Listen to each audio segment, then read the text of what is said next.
Du ved godt, du ikke må flyve med droner her, ikke? In this video, I will share a drone confrontation that happened to me and that I luckily caught on camera, so I can show you what could happen when you're out flying with your drone. I'm Henrik Olsen, and if you want to learn how to improve your drone and video skills in general, then consider subscribing to my weekly tips, tests and tutorials. This whole story basically starts with DRONE, the official Danish DJI distributor. They decided to reach out to me and offer me to borrow a Mavic Air 2 for a couple of days, even before they are available in the stores. That was a perfect opportunity for me to get some footage and some videos done before everybody else got their hands on this drone. I was super excited, and I only had the drone for 3 days, so I had to cram in a lot of stuff there to get the best out of it. But I decided one of the first videos that I want to do was a first flight video. Basically just to kick some tires and to show everybody what the first flight experience would be with this drone.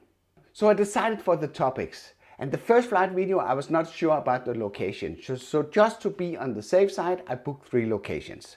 I booked my home, I booked a parking lot that's pretty close by, and I booked the area close to where I live at Esrom Lake. If you're a certified pilot and have a mission within the city zone, you need to notify the police at least 24 hours in advance. But because there was less than 24 hours until I should record the video, I had to call the police and inform them that I would be flying in the area in case of complaints.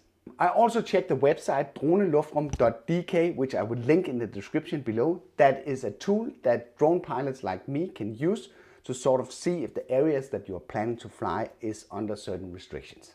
And the website clearly confirms there were no flying restrictions at Esrom Lake, apart from the other side of the lake, at the forest area and the southern part of the lake. That is all protected nature areas where you need a special permission to fly. Finally, I made sure to register the drone at the official authority, getting a registration number and putting my name and phone number as well as the registration number on the drone. So everything was according to the book. I was pretty unlucky with the weather when borrowing the drone, at least in the beginning. So it was around dinner time when I could record the first flight video. So I kind of figured it was Friday afternoon at dinner time, so I wouldn't use my own house as the place where I would sort of test out the drone. So I moved on to the parking lot, but unfortunately there was people down there that has decided to do some sort of activities, so I couldn't really use that spot. That only left me with Esrom Lake as the last option. And that would be an even more ideal location because it's remote and the chances of disturbing people were little. Boy, was I wrong about that assumption. So I got everything ready. I got the GoPro on the chest, the GoPro Max for recording the remote. And I had the Osmo Action as the face cam. I was recording the screen and I had my lapel mic on the chest as well. So everything was ready. So I fired up the drone. So I took off and started to test out some of the functionality of the drone. And in case you missed the video, because it actually includes samples of both the video and pictures that you can download for your own evaluation, you can access this video through this card. By the way, do you enjoy my content? If you do, then consider subscribing to my weekly tips, tests and tutorials. But the first 15-20 minutes that it went pretty smooth. I was pretty happy with the response of the drone and also with the recordings that I made for this video.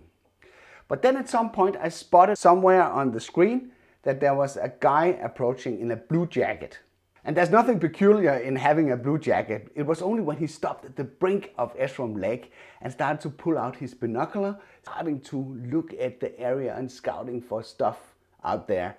And I could easily see that he was not looking for birds, he was probably looking for the drone. And you know, when you see a reaction like that, that is trouble. So basically 2 things could happen now. He would either move on and maybe call the police, or he could approach me directly. But I decided to continue recording my video because you as an audience is important to me and I really wanted to finalize this video. At least you have only one shot at a first flight video. Maybe it was the part where I jumped on the brink running the slow motion just to show you the effect of the 240 FPS that the Mavic Air 2 is capable of. That sort of tipped him to come and approach me. I don't know. But then fully concentrated, operating the drone still over the water, I heard this. Du ved godt, du ikke må flyve med droner her, ikke? He starts by saying, you know you're not allowed to fly drones here. I will play the full clip for you, and because it's in Danish, it does not make much sense to you, so I will stop in between and narrate the part so you actually know what's going on. I must say, even if I knew this could lead to a confrontation, I was caught a little bit off guard. And that's also what you're going to see in the clip, that I actually made a big mistake, at least in my own opinion, was to start a discussion with this guy. And this is what happened next. Du ved godt, du ikke må flyve med droner her, ikke? Det ved jeg godt, jeg godt må. Ja, det må du. Hvem siger det? And then he says, no you're not. And then I ask him, who says that? Det må du ikke. Det her er et fredet område med søer. Du må slet ikke flyve hen over søer. Ved du hvad? Det passer ikke. Bare gør opmærksom på, at du må ikke flyve her. And then he tells me this is a conservation area and you're not allowed to fly over forest and lakes. Det passer altså ikke, det du siger der. Det ved jeg. Hvor ved du det fra? Jamen det er almindeligt. Der må overhovedet ikke flyves med droner hen over søer og over skove. Then he says it's common knowledge that you're not allowed to fly your drone over lakes and forest. Kender du den hjemmeside Ved du hvad, droneluftrum.dk? det kender jeg tilfældigvis noget til. Nå, okay. Og så skal du ikke spille klog. And then I tell him if he knows the website that I've been used for qualifying the area where I'm flying. Yes, I know this, and you shouldn't be a wise guy. Så det du siger, at du må ikke flyve med droner hen over søen, og du må heller ikke flyve med droner i skovene. Det er statsområde, og det er forbudt. Det er jeg Og enig med det, dig. tænk, hvis alle kom med det. Det ville sgu da godt nok være irriterende. Then he reiterates that I'm not allowed to fly over forest and lakes because it's government property. And then he continues, think if everybody just could say that, that would be pretty annoying. Så du må altså ikke. Ved du hvad? Få det at vide, Ja. ikke? Og så vil jeg bede dig om at stoppe. Ja, men det gør jeg om lidt. Tak skal du have. You're not allowed, and I have to ask you to cease the operation. Then I told him I would do that when I was done. Everything could have ended there, but I simply couldn't let it go because I thought this was not very reasonable. So I said to him, but you're not right. Men du har altså ikke ret. Jo, jeg har. Nej, du har ikke. Ja, men det ved jeg ikke. Ja, det kan da godt være, du ved. Hvor har du fået ideen for, at du må flyve her? But he keeps going on. He said, where do you have this idea that you are allowed to fly in this area? Jamen, du kan da slå op på Hvor har du droneluftrum. fået ideen fra, at du må flyve her? Det er området herovre af natur. Ja, hele søen er natur. And then I made a small mistake starting to sort of explain or justify the areas that I knew the regulations around the area. But when I realized that, I stepped back and said to him that we could continue this discussion in a while when I was back safe on the ground. Ved du hvad, den diskussion kan vi tage lige om lidt. Jeg vil bare sige pænt til dig, at det må du altså ikke. Og så være sød og undersøge det. Du må ikke flyve skov, du må ikke flyve over søer. And then he reiterates nicely that I'm not allowed to fly over forest and lakes, and I should read up on the matter. Ej, det passer jo ikke, det du siger der. Det er jo fuldstændig vrøvl. Det er vrøvl. Vrøvl. Det nytter ikke at And then I had it. Then I had it with this guy. Then I said, rubbish, because this was simply too much, and this dude, he wouldn't go away. sige det på den måde, for jeg ved udmærket, hvad reglerne er.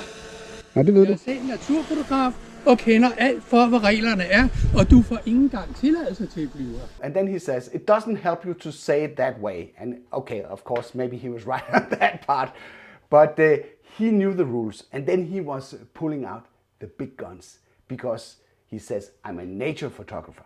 And I know everything about the rules, and you are not getting permission to fly in areas like this. Only if it's business related. And that was my cue, because of course it was business related. I'm recording videos for my YouTube channel. I'm earning money on my YouTube videos. I'm a professional certified pilot, so of course it was business related. But he was just assuming I was a private guy out flying my drone just to annoy the birds in the area. Erhverv og skal Og det er lave jeg. en Så speciel- det var ærgerligt, for det er jeg faktisk. Jamen, så skal du have en speciel tilladelse. Ja, Ellers og ved du får hvad? ikke engang- Det har jeg fået. Den tror jeg ikke på. And then he says, then you need a special permission. And I jumped maybe to a little bit of a fast conclusion here. I said, of course I have that. But what I meant about that was that I have all the paperwork done that made it legal for me to fly there. Nå, Hvad skal ved du du. bruge det til? Det er en del af en videoproduktion. And then he continues, what are you actually going to use this footage for? And then I start to explain, because he caught me a little bit off guard, this is part of a video production, but then I came to realize that that was actually none of his business, so that's what I told him. Det er jo ikke din opgave at vurdere, hvad jeg skal bruge det til, vel? Nej, det er det selvfølgelig fuldstændig ret i. Men man får altså ikke lov over søerne.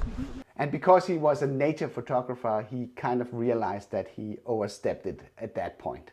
Ja, men det er fint. Og det kan jeg da godt forstå, man ikke gør. Okay? Men nu har jeg sagt det, så må du selv undersøge det ordentligt. Det er ordentligt. And this discussion was going nowhere, so I just said, oh yeah, whatever, Trevor. But before leaving, he had to reiterate that he had informed me that it was not allowed to fly over lakes and forests, and I should read up on it. What do you think? Have you experienced any confrontations like this, and how did you handle them? Let me know in the comment below.